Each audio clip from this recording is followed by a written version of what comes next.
Hello, welcome back for another episode of SC Student Loan Speaks.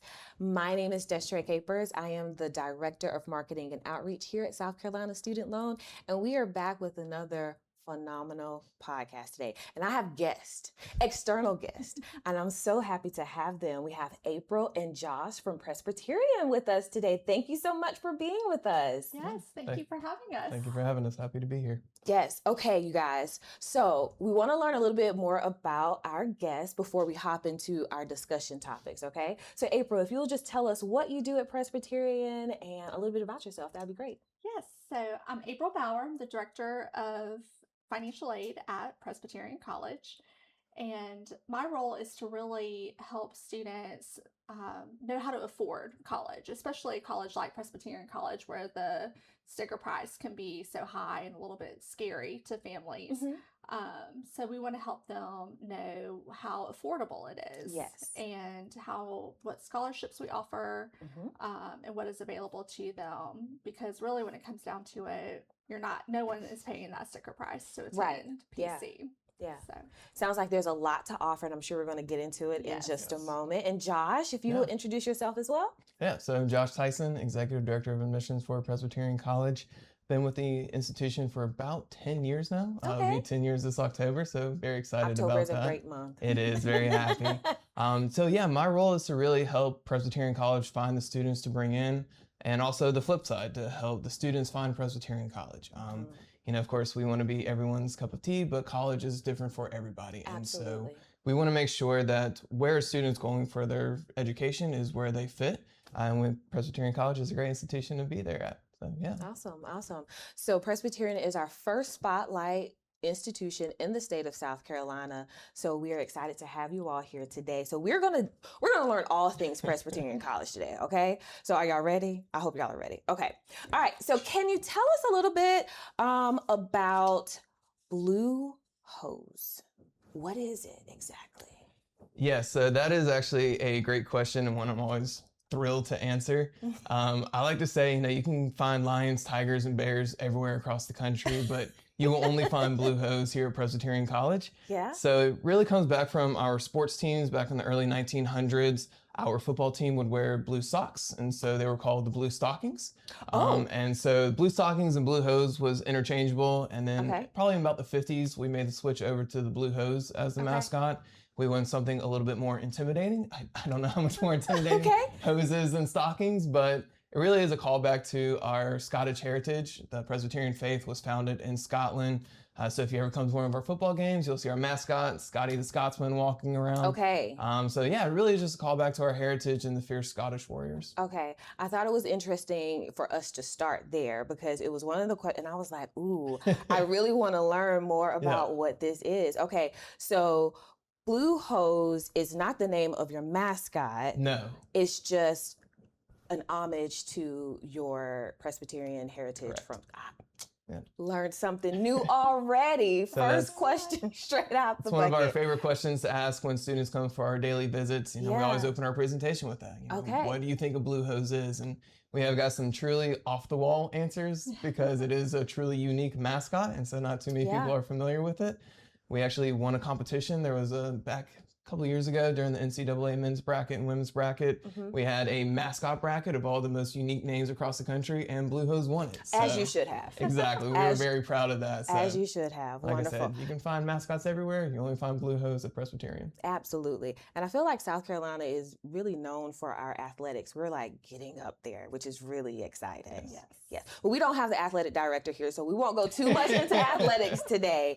Okay, so with me, I have financial aid, enrollment management. Tell me how you all collaborate and partner together to make sure your students have and know what they need to have and know coming to Presbyterian College.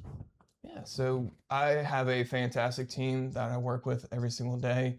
I'm super knowledgeable in what it takes to get a student not only into Presbyterian College, but just into college in general. And so we do daily visits. We travel across the state, North Carolina, Georgia, to really go to these high schools, to meet the students where they're at, to really see what are you looking for in an institution? What Some are looking for that big school. Some are looking for that very small personal feel. Yes. Presbyterian College, I know we don't have the athletics director here, but we are Division I. Yes. We're actually the smallest Division I in the country. We have about 1,100 total students. So at PC, you're really not just a name on a roster, a face in the crowd. Your professor's going to get to know you.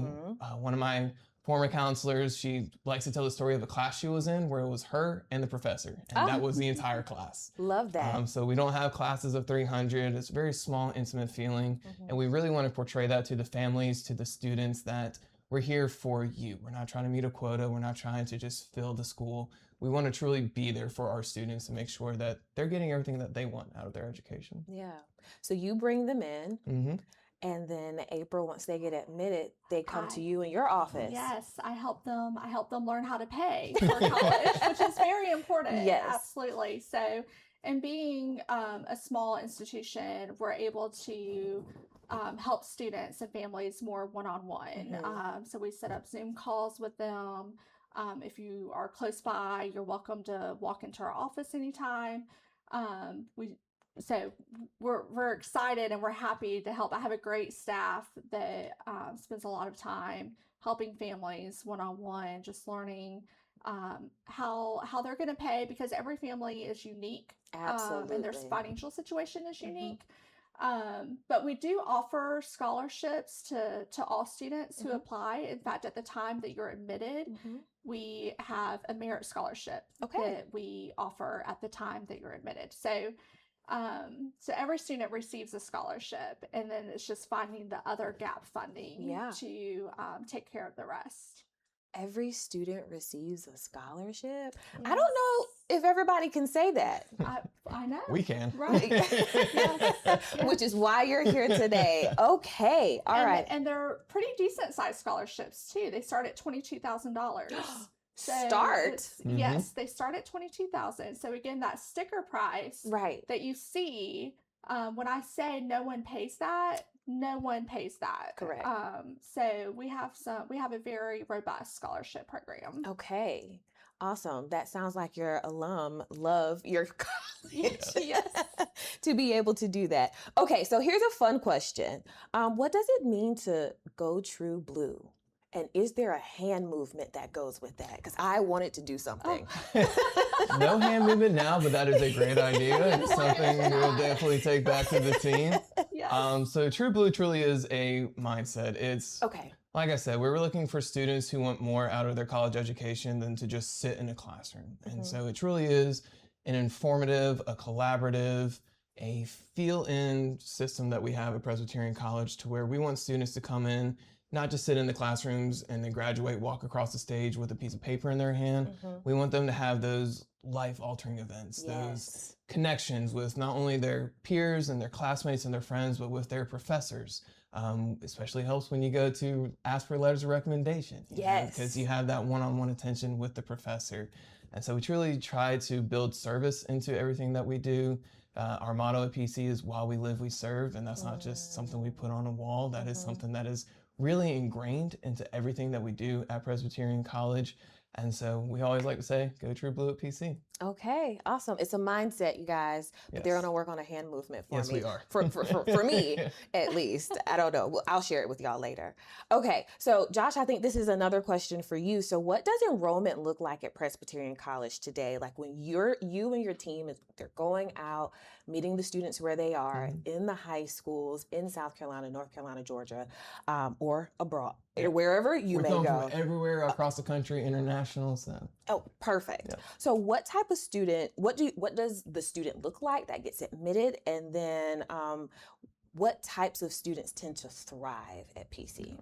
So kind of like I said with the True Blue, someone who really wants to have that impactful experience, someone who's looking to make a difference in their community, someone who's looking to make those connections for while they're in school, once they leave the school. We have a very robust alumni network, like you said. Yes.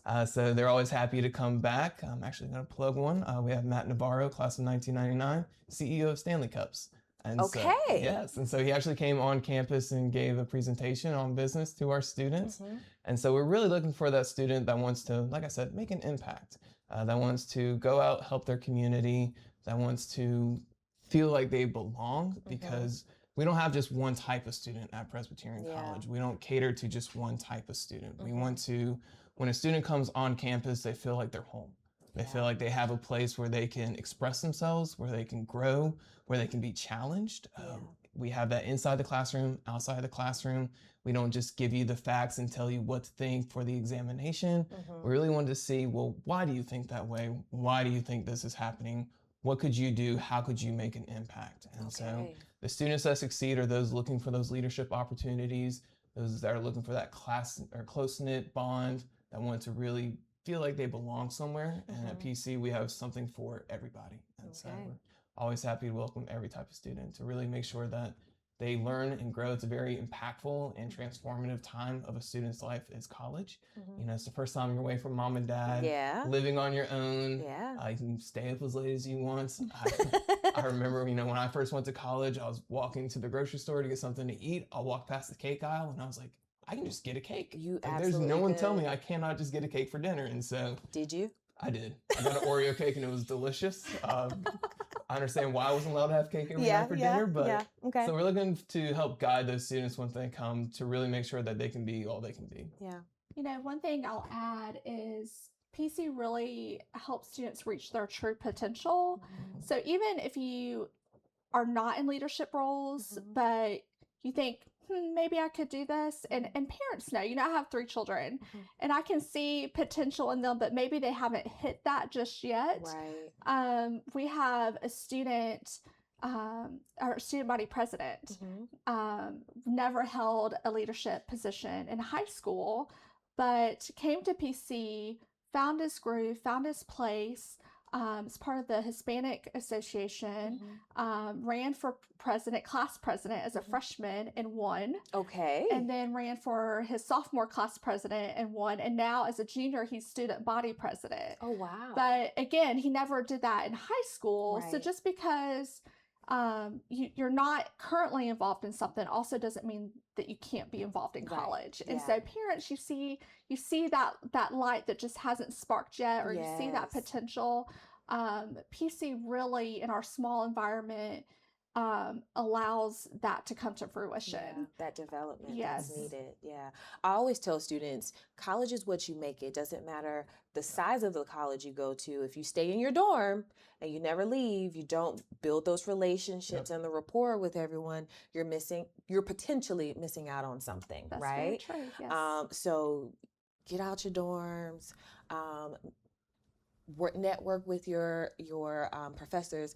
They're probably going to help you find your first big girl, big boy job, to be Yes. honest with you, right? Yes. And so that's really important. It sounds like you all foster an environment that allows that to happen, which is invaluable. Right. I know we're talking a little bit about money today, but that Right. is invaluable. Okay, so Presbyterian, it's in the name of the college. Do Mhm. I have to be Presbyterian to go to Presbyterian College? That's a fantastic answer. One I always love when I get asked that, because I understand the hesitancy some families can have. You know, maybe they're Christian but not Presbyterian. Maybe they come from a different faith or no faith. Right. So to answer your question, no, you don't need to be Presbyterian. Okay. You do not need to be of the Christian faith. We Okay. have students of all different backgrounds, all different beliefs, no beliefs, like I said. And so our chaplain really kind of sums it up very well. Yes, we are a faith-related institution, and so we do have that for students that want to explore their faith, develop their faith, grow their faith, find their faith. Right. But it's not, we don't require students to have one mindset. And so like I said, we have students of we have Muslims, we have Hindus, we have Buddhists, we have agnostic. So we have the culture there and the ability to grow the faith, whatever that faith is, but we do not force it upon our students. And so we're there to make sure, to April's point, that you reach your full potential, whatever that potential is. We don't want to limit any of our students coming in. Yeah. Sounds like that mindset is really important for the students to have. And again, you all embody it as employees, as staff members, your team. So I like to say it's top down. That mindset is top down, and your students get to reap the benefit of it and then go out into the world and make a difference. Right. Yes. Okay, awesome. That is the goal. Yes. Yes. Okay, so let's talk a little bit about money now. So we've talked about the sticker price. It can be a little scary sometimes. And being a private institution, there's a lot of preconceived notions about affordability of private institutions. But April, if you can talk a little bit about the approach to financial aid and the cost transparency that happens early in the process. Yes. So, as I mentioned, every student receives a merit scholarship at the time that they're admitted, which is great. So, you have that initial investment that PC is investing in you as a student. So, what happens after that, we will start releasing acceptance letters in early September. Okay. So if you apply July 1st is when our application opens. Okay, plug. Yes. Then when you're admitted in September, you receive that initial investment that PC is investing in you. Then in October, another key date is the FAFSA opens. Yes. And so we encourage all of our students to complete the FAFSA at least the first year. Completing the FAFSA, you hear a lot that people leave money on the table. Well, when you complete the FAFSA, you're ensuring that you're not leaving money on the table. Right. You are exploring every possible avenue. And so we encourage all the students at least the first year to complete the FAFSA. And so then in December, we evaluate all the FAFSAs that come through at that time. And in December, we will release full financial offers that include not only our merit offer, but we have something called a PC grant. That is a need-based offer that is anywhere from $1,500 to $15,000. There's also state aid that is available that will be part of that offer, and federal aid. So we use all of our resources to have that offer to you in December. So hopefully, before Christmas. Right. And have some good family discussions in Christmas about what this is going to look like and if it's the right decision for you. And again, our office is always available to take phone calls and talk about specific situations. But we do that early enough. Now, so if you are a late bloomer or you're very involved in fall sports and, maybe you miss some of those early deadlines or early dates, we do that on a rolling basis after December. So if you apply in November, you are still going to get an admittance letter, with a scholarship offer. If you submit your FAFSA in December or January, as soon as we receive it, we go out with those full offers. But the earlier you can do it, the earlier you know what the true cost is going to be and what else you need to do. So a lot of money that also goes unused are private scholarships. I was going to ask about that. Yes. So, and I cannot stress enough, when you're sitting in my office in March or April and asking me, how else am I going to pay for this? My answer is going to be private scholarships. Well, private scholarships often open earlier in the cycle. Absolutely. And so really you need to start now researching, applying.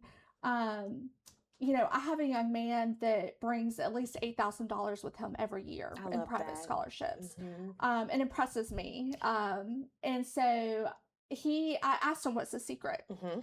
And he spends at least 2 hours a week applying. He sets a 2-hour timer on a Sunday. I mean, think about how much we doom scroll on Sunday evenings, with Sunday scaries and everything we're preparing for. But 2 hours a week is all he does. And he has been very successful. He treats it like a part-time job, he says, and he just sets his timer. And even he's a college student today. He's a junior, and he still does that to this day. And every year he has a new scholarship, and I'm just so impressed. He may be up to $10,000 next year. Oh my goodness! And so it is just very impressive, but it takes work. It takes dedication. Because it's difficult. You're going to apply for 50 and you might get one. And no one likes to be declined anything. Hearing no or rejection is not easy. But don't give up. They're out there. You just have to stay determined and continue applying. And every little bit helps and makes a difference to the bottom line. Absolutely. I like to say we don't leave any money on the table. So whether it's $50 from grandma or $500 from your church, wherever, all of that matters because some of your expenses will be direct, right, with your tuition. Correct. And then you have indirect. Are you living on campus? Are you off campus? If you're off campus, paying your rent every month. Groceries. We're not talking about groceries and gas right now, but those come like out of your pocket. Right. So all of that money is super helpful. And I think another key piece that you mentioned, April, is that scholarships open earlier than what students anticipate or think.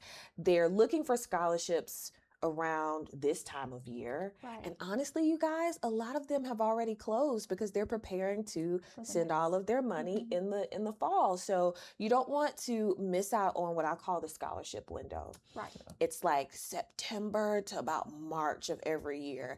And even though we're not in scholarship season right now, they still have their stuff up. So you can do your research, know what you're interested in, put it on your calendar so you can gather all those tidbits and be ready to go when that scholarship opens. Or are you missing the volunteer hours? Maybe you're not in any leadership. Now you have a strategy and a goal to reach out to your academic advisor, your counselors on campus to figure out where can I find that leadership to make sure I'm ready for my scholarship. So thank you so much for bringing that up because we at South Carolina Student Loan get lots of calls around this time of year also, but really we try to get in front of students to tell them about the scholarship window.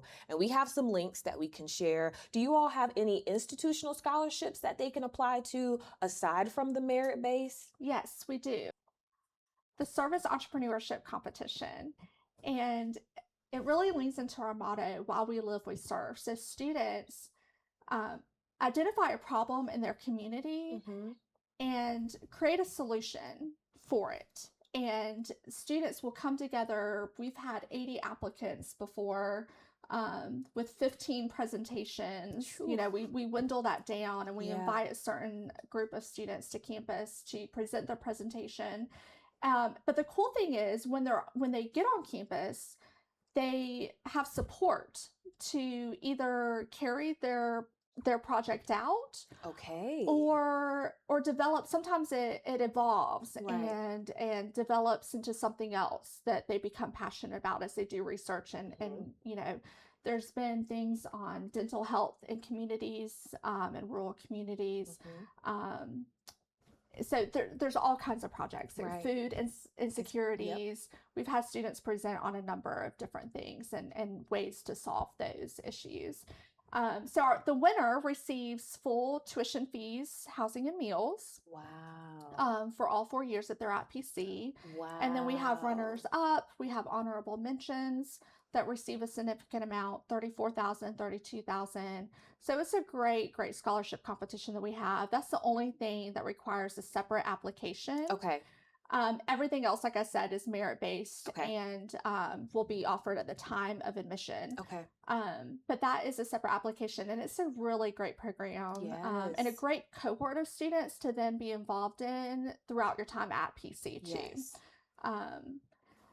So yes, but for private scholarships, we do have a list of them on our website. Okay, we have a list of private scholarships and private scholarship research engines as well.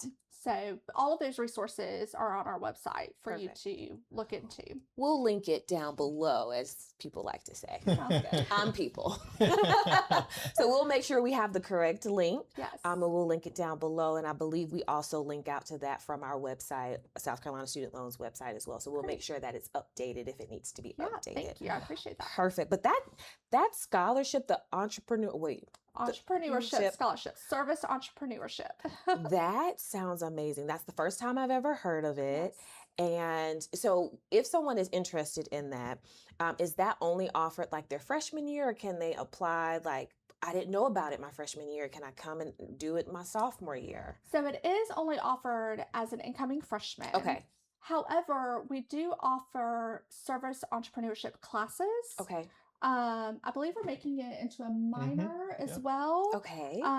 So it's still available for students who are interested or discover they're interested in that field later when they arrive to PC. But the initial scholarship opportunities are only available as an incoming freshman. Perfect. Okay. Wonderful. Great I will to say know. with that scholarship, similar to how we discussed earlier, scholarships becoming available early. Students will need to apply by November 1st in order to be considered for that scholarship, because we will start to begin our interview process for that late November, early December. Okay. So it's not offered the entire year. So we don't have any hard, strict deadlines, but we do need students to apply by November 1st to be considered for that scholarship. So this is a great opportunity for our senior class that's coming up in high school to know that they need to apply. Applications open July 1st. Yes. First round of admissions go out in September, FAFSA in October, and then make sure you apply for the service entrepreneurship competition by November. Okay. Right. Okay. We're gonna get y'all together. Okay. Yes. Okay. Yes.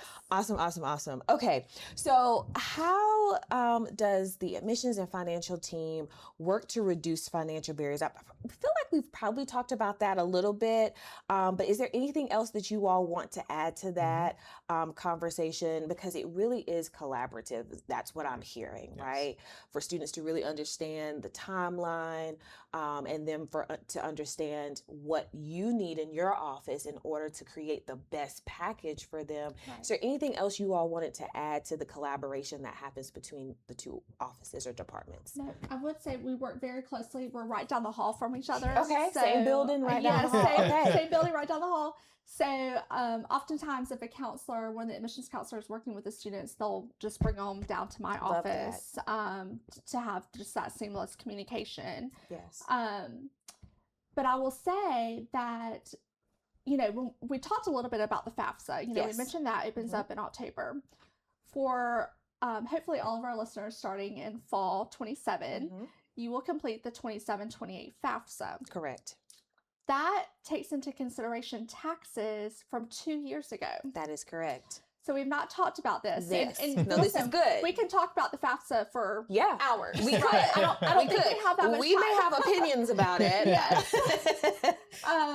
But to know, so it takes into consideration your tax information from 2 years ago. A lot can happen in 2 years. A lot can happen in 2 years. It seems like a short amount of time, but so much can happen. Folks retire. Yes. Change jobs. Yes.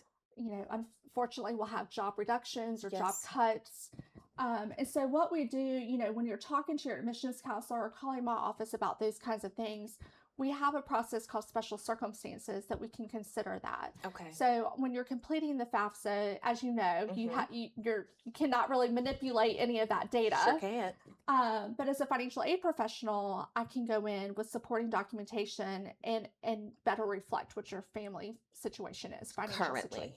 Yes. So I have the ability to go in and make those changes for you. And so just to know that when we're talking about breaking down barriers, that while I know FAFSA is daunting and scary and, there's a lot of uncertainty around it, that we are there to help you either complete it from start to finish, or if you have special circumstances, that we can help you with all of that. Yes. Please go talk to your financial aid offices as soon as you can. And when you have those situations arise, get in front of it. Don't wait until your move-in day and you still have a bill. Yes. Right. They'll still talk to you. Okay. They'll still talk to you. But you want to get in front of that as much as possible. Yes. Okay. I'll say on the, if I can real quick, on the admission side of it, not only do we open July 1st, it's always free to apply at Presbyterian College. Okay. We do not have an application fee. We have multiple ways a student can apply. So they can apply through the PC application. We also accept common application. Okay. Yep. So no matter which way you apply, always free. We don't want cost to be a limiting factor for a student to try to find where their home is. I applied to 4 schools. I've talked to some students that applied to 20, 30 schools. Yes. Those application fees can rack up to what seems like a first semester tuition before you get accepted into college. So we really want to be there for our families. And like I said, we want to try to eliminate as many barriers for that great fit for a student as possible. So July 1st, and it doesn't cost anything. Oh, I love that. Okay, awesome. I feel like there's so many things I want to put down in the description box. Okay. All right. So what's one piece of advice that you would give to students and families as they prepare for college, especially when considering cost and long-term value, ROI, which I don't know how many families actually think about the return on investment, but you are really investing in yourself and your student if you're a parent. And so what type of advice would you give to families who are navigating that conversation? Yeah, I would say get out there and look at the schools. Wherever you apply, if you're able to, go visit the school. Like I said, I applied to 4 schools. I visited one school. That's the school I went to because I had a great visit. And so we really do try to make every student feel special when they come onto campus. We don't have a cookie cutter experience that all students experience. We allow them to say, what are you interested in? Do you want to speak to a biology professor? Do you want to speak to our chaplain? Do you want to speak to financial aid? Yes. And so we really want to show you what it's like to be a Blue Hose before you are a Blue Hose. So I really think getting out there and seeing the schools that you apply to. I applied to one school because I had a really pretty brochure. I did not go to that school because I did not tour that school. So yes, just getting out there, seeing what's available. It's going to be some place that hopefully you are for the next 4 years. We know the transfer market is what it is nowadays. But just getting out there and making sure that you can see yourself on campus, you can see yourself walking in front of Neville, or you can see yourself walking down to financial aid and admissions to catch up and say, hey, I have a question about this. How can I help you? And so I think that's one of the most important things students can do. And it's summertime. So I know parents, myself, have jobs. I'm here today. But when you have that downtime, if you're able to go tour a school, look at a school, because I really think that'll help students in their decision-making process. Quick question, if you don't mind, about your tours. Are they always one-on-one family tours? Are they group tours? And do they go online to sign up for those? Yeah, so we have, if you visit our website, we have a place where students can sign up. We have daily visits. So we offer them at 10 a.m. and 2 p.m. every single day. We'll have some Saturday visits here and there on top of just things like Experience BC, open houses, different things to try to get families and students onto campus. So we can offer personalized tours. We do have some where a couple of families will sign up and then they'll go out together, which that's also a really cool thing to see because we have some of our student workers that'll say, yeah, I met my roommate because we came to tour on the same day. And so they're starting to make those connections before they even get into college. And so we'll have our counselors available to give the presentation, answer any questions. And then we also have our ambassadors will go and take them on the tour so they can give the student perspective of what it's like to be a student because that's what they are. And so who better to ask what it's like to be a student than a student. And then after that, we'll bring them back, follow-up questions. And then, like I said, if they want to speak to financial aid, if they want to have lunch with a professor, if they want to sit in on a class, we invite students to sit in on classes of majors they may be interested in. Maybe I think I might want to do biology. Maybe I want to do physics. Sit in on both. See what you want to do. Another really cool thing about PC is we don't require a major until after your second year that you're there. So we encourage students to explore. We don't want you to come in day one thinking you know what you want to do, and then you get down the road, you're like, I don't really want to do this, but I'm too far in. I don't want to change my major this late into the game. So we really encourage that exploration and that freedom for a student to discover who they are, what are they interested in. Yeah, and it sounds like it starts from the summers. Yes. For you to come visit. Exactly. Awesome. April, you wanted to add something to that? Yes, I was just going to say, I think communication is key throughout this time. Yes. And really learning and listening to your student and what they are interested in and talking through things like costs and who is going to be responsible for paying. Yes. Because it's better to have those conversations now while you're starting the process. And, if you have a budget, making sure your student understands this is our budget. If they are going to be responsible for paying, that they understand that going into it. And so those can be difficult conversations. Yes. But the earlier you have them, the better.